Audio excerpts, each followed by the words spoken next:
कोल्हापुरातल्या लग्न समारंभात गर्दीचा फायदा घेत चोरट्यानं 10 लाखांच्या सोन्याचे दागिने असलेली प्राध्यापक महिलेची पर्स हातोहात लंपास केली. रविवारी सकाळी 9:30च्या सुमारास धैर्यप्रसाद सांस्कृतिक हॉलमध्ये हळदीच्या कार्यक्रमात हा प्रकार घडला. इथल्या सीसीटीव्ही फुटेजवरून पोलिसांनी एका संशयिताला ताब्यात घेतलं असून त्याच्याकडे कसून चौकशी सुरू असल्याचं पोलीस सूत्रांनी सांगितलंय.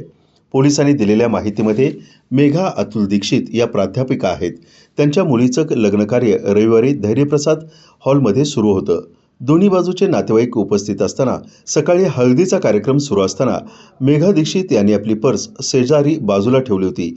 त्यामध्ये सोन्याचे दागिने, नेकलेस, गंठण, अंगठी, बांगड्या, मोबाईल असा सुमारे 10 लाख किमतीचे दागिने होते. चोरट्याने पाळत ठेवून ही पर्स हातोहात लंपास केली.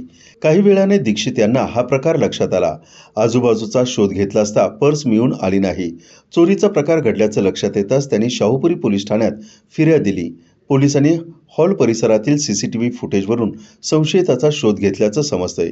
या प्रकरणी अधिक तपास पोलीस निरीक्षक संतोष डोके हे करीत आहेत.